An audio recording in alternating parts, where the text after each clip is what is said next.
Sapu Ijuk.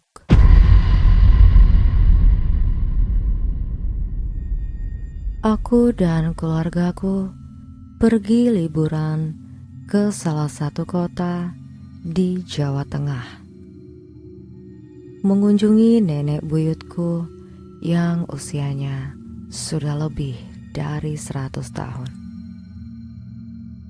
Nenekku sangat senang dikunjungi. Beliau masih sehat, layaknya wanita berusia 40-an. Ketika aku datang, nenekku menyambut keluargaku dengan bahagia. Kami pun mengobrol hingga larut malam. Rasa lelah setelah perjalanan jauh pun tidak terasa lagi, karena akhirnya kami bisa bertemu dengan nenek buyut yang juga merindukan kami. Aku adalah cicit dari nenek buyutku yang tertua. Jadi beliau lebih banyak bercerita segala hal padaku dibandingkan dengan cucu dan cicitnya yang lain.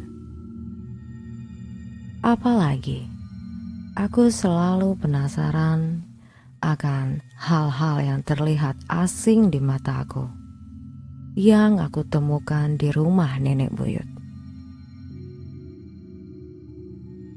Malam itu, selesai mengobrol, aku tidur dengan nenek buyutku.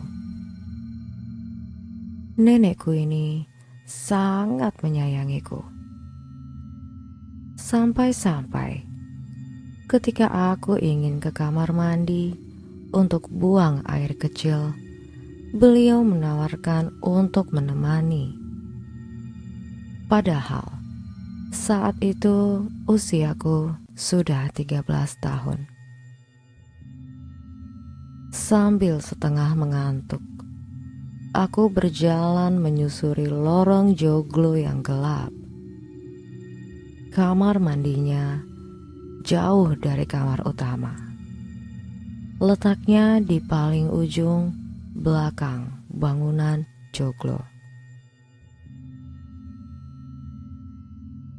Nenek buyutku berjalan sambil menggandeng tanganku dan sesekali tersenyum misterius ke arahku.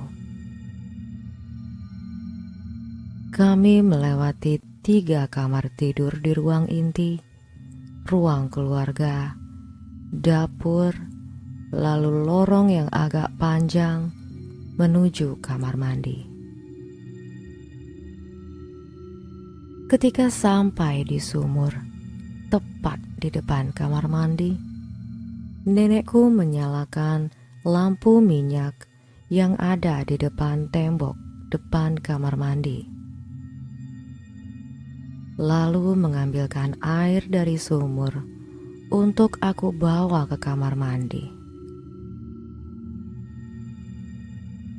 Gesekan daun kelapa terdengar jelas di telingaku. Suasananya masih asri. Rumah-rumah penduduk yang letaknya berjauhan, jauh dari jalan raya, dan sepi. Ketika aku selesai, nenek buyutku mematikan lampu minyak yang ada di depan kamar mandi, dan kami berjalan kembali menyusuri lorong joglo menuju kamar utama. Saat aku melintasi dapur, dengan cahaya remang-remang dari lampu minyak yang nenek bawa, aku melihat sesuatu yang tadinya tidak ada di sana. 2 buah sapu. Itu adalah sapu ijuk yang berdiri tegak tanpa penyangga atau paku. Sapu itu berdiri tegak dengan posisi ijuk di atas menempel tembok. Aku memperhatikan dua sapu ijuk itu agak lama.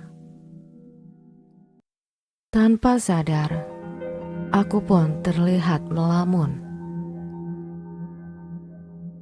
Nenekku menyadarkanku. Beliau berkata bahwa dari tadi dua sapu itu ada di sana dan ingin melihatku.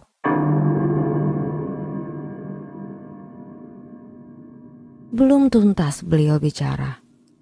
Tiba-tiba, dua sapu ijuk itu berubah menjadi sepasang ular loreng besar. Namun, ujung ijuknya seperti mahkota. Aku tak bisa berkata apa-apa. Aku terdiam, sangat takut. Kemudian nenekku melanjutkan bicara. Beliau berkata, "Jangan takut. Mereka adalah nenek dari nenek buyutku yang sesekali ingin juga mengunjungi untuk hanya sekedar melihatku."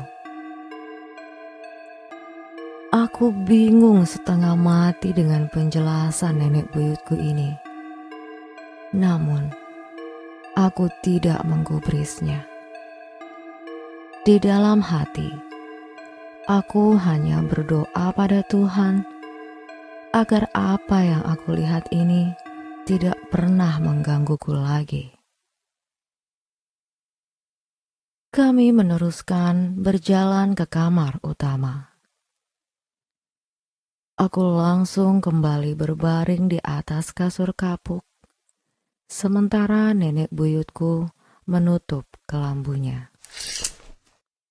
Namun, aku kembali ternganga karena melihat sepasang ular bermahkota seperti ijuk itu berada di atas kelambu.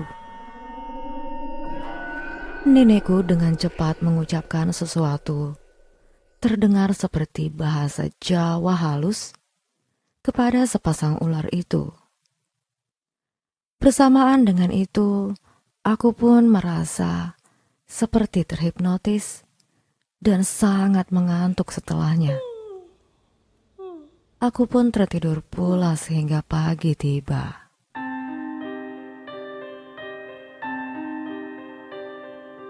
Tiga hari kemudian, kami pun berpamitan pulang, dan aku belum berani menceritakannya kepada siapapun.